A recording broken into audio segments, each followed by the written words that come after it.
Sir, जैसा आपने बताया था कि एमबीए करने के लिए मोस्टली 2 से 3 साल का वर्क एक्सपीरियंस चाहिए होता है एडमिशन लेने के लिए। तो ऐसे स्टूडेंट जो फ्रेशर हैं उनके लिए क्या एमबीए के कोई ऑप्शंस अवेलेबल नहीं होते हैं? देखिए, अगर आप यूएस और कनाडा की बात करते हैं तो आपको वर्क एक्सपीरियंस मेनली आपको चाहिए अगर वहाँ पे एमबीए करना है। बट कुछ ऐसी कंट्रीज जैसे यूके, आयरलैंड, फ्रांस, इटली, तो इसमें फ्रेशर स्टूडेंट भी जाके एमबीए कर सकता है। बट सर, आपने जैसा बताया था कि एमबीए जो है वो एक सीनियर एग्जीक्यूटिव लेवल प्रोग्राम है। तो जब फ्रेशर स्टूडेंट इन कोर्सेज को करेगा तो क्या इनकी जॉब जो है वो आसानी से लग पाएगी? क्या रिक्रूटर इनको रिक्रूट करेंगे? अच्छा, तो अगर आप यूएस और कनाडा की बात करते हैं और वहाँ भी कुछ कोर्सेज है जो फ्रेशर को एमबीए दे देते हैं, अगर वो स्टूडेंट वहाँ से करता है तो उसको जॉब में थोड़ी मेहनत ज़्यादा करनी पड़ेगी। बट ऐसी कुछ कंट्रीज है ना जैसे यूके, आयरलैंड, फ्रांस, इटली, इन सब में फ्रेशर अगर वहाँ पे जा रहा है तो वो ऑप्ट कर सकता है इंटर्नशिप वाले प्रोग्राम। मीन्स वहां पर आपको 1 साल की पढ़ाई के दौरान ही इंटर्नशिप भी मिलेगी। उससे क्या होगा कि जब आप इंडस्ट्रीज में जाएंगे वहां पे काम करने के लिए आफ्टर योर मास्टर्स और बैचलर्स, तो आपको इजीली वहां पे जॉब मिल जाएगी। हाँ, क्योंकि वो इंटर्नशिप के दौरान उनको वो वर्क एक्सपीरियंस जैसा ही एक मिल जाता है। बिल्कुल बिल्कुल राइट। और साल भर का होता है, मैक्सिमम केसेस में साल भर का होता है। सर, अब हम बात करें एग्जाम्स की, तो जो बच्चे मैनेजमेंट के लिए मास्टर्स करने के लिए बाहर जाना चाहते हैं तो आइल्स और जीमेट क्या सभी जगह पर रिक्वायर्ड होती है या फिर कोई स्टूडेंट इसको नहीं भी देगा तो क्या उन्हें एडमिशन मिल सकता है? देखिए, मोस्ट ऑफ द कंट्रीज में बहुत सारी यूनिवर्सिटीज है जो कोई भी एग्जाम नहीं लेती है, मींस सारे एग्जाम्स को वेवर ऑफ करते हैं। बट अगर स्टूडेंट आईएलटीएस दे रहा है तो ज्यादा फायदा है, उससे यूनिवर्सिटी के ऑप्शंस इंक्रीज हो जाते हैं। जैसे आप यूके जा रहे हैं, कनाडा जा रहे हैं, फ्रांस जा रहे हैं, इटली जा रहे हैं, आयरलैंड जा रहे हैं, तो आईएलटीएस अगर आप दे रहे हैं तो यूनिवर्सिटी ऑप्शंस आपके पास थोड़े ज्यादा होंगे। और अगर आप जीमैट की बात करें तो जीमैट मैक्सिमम यूएस में कुछ यूनिवर्सिटीज में कुछ स्पेसिफिक कोर्स के लिए चलती है। अच्छा, मतलब कुल मिलाकर के अगर हम देखें तो विदाउट आइल्स भी एडमिशन स्टूडेंट को मिल सकता है, लेकिन अगर वो अपने ऑप्शंस को इंक्रीज करना चाहते हैं तो आईएलटीएस दे, अदरवाइज विदाउट आईएलटीएस भी उसको हर जगह एडमिशन मिल सकता है। अच्छा, बट सर, अब हम एक एग्जांपल लेते हैं। फॉर एग्जांपल, कोई स्टूडेंट है जिसको आइल्स का वेवर मिल गया है और बाय चांस उसको यूएस जाना है, तो फिर भी क्या आप रिकमेंड करेंगे कि उन्हें आइल्स देना चाहिए? देखिए, अगर वो आईएलटीएस दे रहे हैं तो उसका फायदा उसको वीजा में मिलेगा जी, और उसको स्कॉलरशिप में मिलेगा यूएस में यूनिवर्सिटी की तरफ से। राइट। तो अगर कोई बच्चा आईएलटीएस दे रहा है तो उसकी प्रोफाइल एक स्ट्रांग हो जाती है प्रोफाइल, जिससे उसको वीजा मिलने के चांसेस बढ़ जाते हैं। तो मैं ये रिकमेंड करूंगा कि बच्चा अगर यूएस जा रहा है और आईएलटीएस वेवर भी है तो भी वो आईएलटीएस दे।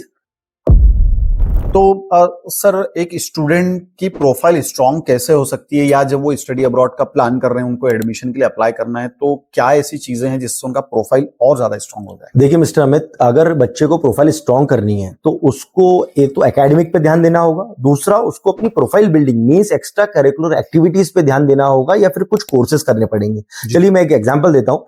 2 बच्चे जिन्होंने बीबीए का कोर्स किया हुआ, बैचलर्स इन बिजनेस एडमिनिस्ट्रेशन का। अब एक बच्चा है जिसने डिजिटल मार्केटिंग का कोर्स किया, उसने फेसबुक और इंस्टाग्राम पे ऐड रन करे, और एक स्टूडेंट है जिसने कुछ नहीं किया, सिर्फ बीबीए एक्सप्लेन किया हुआ है। तो आप बताओ उस एडमिशन किसको पहले मिलेगा?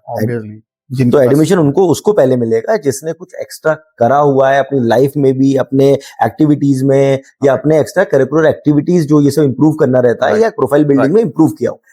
और जो दूसरा वाला है उसको एडमिशन और जॉब दोनों में चीज में प्रॉब्लम आने वाली है। हाँ, मतलब आप कुल मिलाकर के ये कहना चाह रहे हैं कि एक्स्ट्रा करिकुलर एक्टिविटी में अपनी स्किल्स को इंप्रूव करते रहिए, उसमें कोई शॉर्ट टर्म कोर्स कर लिया या आपने कोई पार्ट टाइम जॉब उससे रिलेटेड। राइट, बिल्कुल।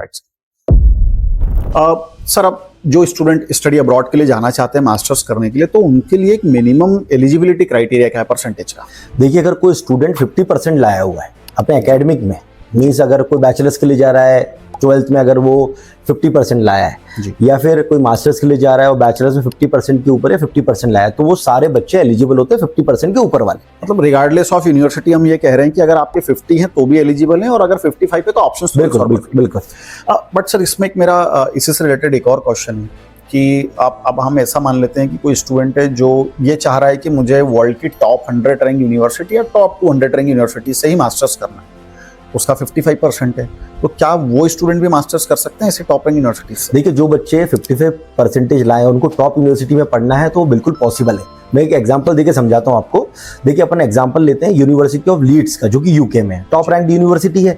अब उसमें अगर बच्चे को एडमिशन लेना है तो उसको 70% चाहिए उसके एकेडमिक में, मिनिमम रिक्वायरमेंट 70% है। बट जिसके 55% है उसको वहां पढ़ना है, तो वो क्या करेगा, यूनिवर्सिटी के साथ प्री मास्टर्स कोर्स में एडमिशन लेगा, तो उसका 6 महीने प्रोग्राम एक्सटेंड हो जाएगा और उसको डिग्री मास्टर्स की मिलेगी। तो वो आपको करना पड़ेगा। तो स्टूडेंट टॉप यूनिवर्सिटी से पढ़ाई कर सकता है। तो सर, अब जो स्टूडेंट स्टडी अब्रॉड की प्रोसेस को स्टार्ट करना चाहते हैं या जिनको अभी कुछ भी नॉलेज नहीं है कि कैसे प्रोसेस को स्टार्ट करना, अगर आप उनके लिए एक प्रॉपर रोड मैप बता दें कि how they can start their process. सबसे पहले स्टूडेंट एक सही करियर काउंसलर को चूज करे, फिर वो उसके पास जाए, उसके जो भी डाउट्स है उसको वो क्लियर करे उसके साथ। फिर वो यूनिवर्सिटीज और जो कंट्री है उसके कोर्स ऑप्शन ले कि मैं किस यूनिवर्सिटी में किस जगह पे पढूं, ये सारी चीजें वो कोर्स ऑप्शन ले। कोर्स ऑप्शन लेने के बाद वो अपनी प्रोसेस करवाए एडमिशन की प्रोसेस हो जाए तो उसके बाद स्कॉलरशिप की प्रोसेस कराए। अगर स्कॉलरशिप उसके ऑफर लेटर पे आ रही है तो ठीक है, नहीं आ रही तो वो उसको एक सेकेंडरी वे से स्कॉलरशिप अप्लाई कराए। स्कॉलरशिप के बाद वो फाइनेंशियल अरेंजमेंट देके अपने, उसके बाद वीजा की प्रोसेस करे और वीजा ले। तो ये पूरा रोड मैप है एक स्टूडेंट का जिसको स्टडी अब्रॉड के लिए जाना है। यस, मतलब काउंसलिंग, देन यूनिवर्सिटी की लिस्ट, फिर उसका फाइनलाइजेशन आपने बताया है, फिर एडमिशन एप्लीकेशन, फिर स्कॉलरशिप एप्लीकेशन, फिर फाइनेंशियल अरेंजमेंट और देन वीजा। या तो ये एक step by step 7 step process है ये, 7 स्टेप प्रोसेस। तो सर, अगर हम बात करें, हम ऐसा मान के चलते हैं कि 5-7 स्टूडेंट हैं जिनके एकेडमिक्स भी ऑलमोस्ट सेम है, अगर कोई एग्जाम रिक्वायर्ड है, फॉर एग्जांपल आइट्स वगैरह, उसमें बैंड सेम है, उन्होंने एक्स्ट्रा करिकुलर एक्टिविटीज भी की हुई है और सेम यूनिवर्सिटी में अगर उन्होंने एप्लीकेशन की हुई है, तो अब यूनिवर्सिटी किस बेसिस पर उनको एडमिशन देगी? देखिए, स्टूडेंट की अगर ओवरऑल प्रोफाइल सारे स्टूडेंट की सेम है, एकेडमिक प्रोफाइल, दूसरा एक्स्ट्रा करिकुलर एक्टिविटीज जो भी की वो भी सेम है और IELTS में स्कोर कार्ड भी सेम, बट तीनों में से उसको एडमिशन पहले मिलेगा जिसका SOP स्ट्रांग होगा, मींस स्टेटमेंट ऑफ पर्पस। तो सर, जो आपने भी बताया स्टेटमेंट ऑफ पर्पस, जो कि काफी इंपॉर्टेंट डॉक्यूमेंट है, तो जो स्टूडेंट स्टडी अब्रॉड के लिए जा रहे हैं, क्या उन्हें अपना SOP खुद लिखना चाहिए या फिर अपने कंसल्टेंट से या किसी फ्रीलांसर वगैरह से लिखवाना चाहिए? देखिए, अगर स्टूडेंट खुद ही अगर SOP लिखता है, स्टेटमेंट ऑफ पर्पस लिखता है, तो ज्यादा बेहतर है, क्योंकि जो वो SOP में लिखेगा उसके रिलेटेड क्वेश्चन ही यूनिवर्सिटी अपने इंटरव्यू में पूछ सकती है या फिर वीजा वाला भी पूछ सकता है। राइट। तो इसमें क्या होगा कि अगर आपने खुद ने लिखा है तो आपको आंसर देते समय हेजिटेट नहीं होना पड़ेगा और आप सही आंसर दे पाओगे, क्योंकि आपने रटा हुआ कुछ नहीं। तो सर, ये तो हमने बात की SOP की, एडमिशन प्रोसेस भी समझ लिया, अब स्टूडेंट का एडमिशन हो गया है। अब सवाल ये आता है कि जो अब्रॉड में स्टडी है वो कैसी होती है, मतलब टफ है या बहुत ज्यादा हार्ड है या फिर प्रैक्टिकल ओरिएंटेड है, थ्योरी है, कॉम्बिनेशन है, मतलब क्या पैटर्न होता है इसका? देखिए, अगर आप अब्रॉड की बात कर रहे हैं तो यूनिवर्सिटीज वहां पे रिसर्च और प्रैक्टिकल बेस्ड अपने कोर्सेज चलाती हैं। मींस उसमें आपको असाइनमेंट भी सबमिट करना है, उसमें आपकी थ्योरी के भी कुछ चीजें होंगी, तीसरा आपको ग्रुप एक्टिविटीज होंगी, फिर आपको प्रोजेक्ट्स बनाने पड़ेंगे। तो ये सारी चीजें आपको सिखाती हैं और ये सारी चीजों से ही आपका मतलब कोर्स पूरा डेवलप होता है और स्टडीज सिंपल होती है, ज्यादा डिफिकल्ट नहीं होती। और इनमें कुछ ऐसे भी सेमेस्टर्स आते हैं जिसमें आप अपने कोर्सेज को खुद चूज कर सकते हैं, इलेक्टिव कर सकते हैं, मींस चूज कर सकते हैं कि ये लूँ इस बार सब्जेक्ट, अगली बार ये वाले सब्जेक्ट्स लेने, मुझे ऐसे करके चूज कर सकते हैं। तो जैसे हमारे यहाँ पर जनरली होता है कि एक सेमेस्टर में 5 सब्जेक्ट है और सभी स्टूडेंट्स को पढ़ना है, वहाँ ऐसा नहीं आपका? यस, कि वो अपने चॉइस के हिसाब से भी सब्जेक्ट्स को चुन सकते हैं। बिल्कुल। तो सर, जैसा अभी आपने बताया कि जो सब्जेक्ट्स हैं उसमें कुछ कंपलसरी सब्जेक्ट्स होते हैं जो हर स्टूडेंट को पढ़ना है उस क्लास के, लेकिन उन्हें कुछ इलेक्टिव्स भी मिलते हैं। तो ये मतलब अगर आप थोड़ा और एक बार एग्जांपल से इसको बता पाएं। देखिए, इसको अपन है ना एक एग्जांपल के तौर पे समझते हैं। अगर कोई बच्चा US में अपन मानते हैं मैकेनिकल इंजीनियरिंग की पढ़ाई कर रहा है, ठीक है, अब उसमें जब वो फर्स्ट सेमेस्टर में है तो 3 सब्जेक्ट ऐसे होंगे जो पूरी क्लास को पढ़ने हैं, उसमें से 2 सब्जेक्ट वो होंगे जो वो सिलेक्ट कर सकता है कि मुझे ये वाले इस सेमेस्टर पढ़ना है या अगले सेमेस्टर पढ़ना है, क्योंकि वहाँ पे इलेक्टिव कोर्सेज का ऑप्शन आपके पास हमेशा रहता है कि जिसका फील्ड ऑफ इंटरेस्ट इसमें है तो वो पहले पढ़ ले, नहीं है तो वो बाद में पढ़ सकता है या फिर उसको ड्रॉप भी कर सकता है, उसकी बजाय दूसरा ही पढ़ सकता है। मतलब फ्लेक्सिबिलिटी रहती है, जो अपना करिकुलम चूज करने की उन्हें फ्लेक्सिबिलिटी। तो सर, जैसा अभी आपने बताया कि स्टूडेंट अपने मास्टर्स के दौरान इलेक्टिव्स भी चूज कर सकते हैं, तो जैसे हमारे इंडिया में होता है कि हम एमएससी इन फिजिक्स कर रहे हैं या एमबीए इन मार्केटिंग कर रहे हैं, तो ऐसे स्टडी अब्रॉड में भी क्या हमें ऐसे स्पेशलाइजेशन मिलते हैं? बिल्कुल मिलते हैं। आप जितने भी कंट्रीज जाएंगे उसमें आपको स्पेशलाइजेशन बिल्कुल मिलता है। जैसे MBA in HR, MSc in marketing, ऐसा सब मिलता है। और अगर आप चाहें तो इलेक्टिव में आप एक और सब्जेक्ट चूज कर सकते हैं। जैसे आपका एमएससी इन मार्केटिंग है, आपने एमएससी इन मार्केटिंग चूज किया, उसके साथ साथ आप उसको माइनर के तौर पे आप साइकोलॉजी या टेक्नोलॉजी में किसी भी सब्जेक्ट को भी चूज कर सकते हैं। तो जो आपको डिग्री मिलेगी वो कैसे मिलेगी कि आपने एमएससी इन मार्केटिंग किया तो MSc in marketing major plus psychology और या टेक्नोलॉजी माइनर में आ जाएगा।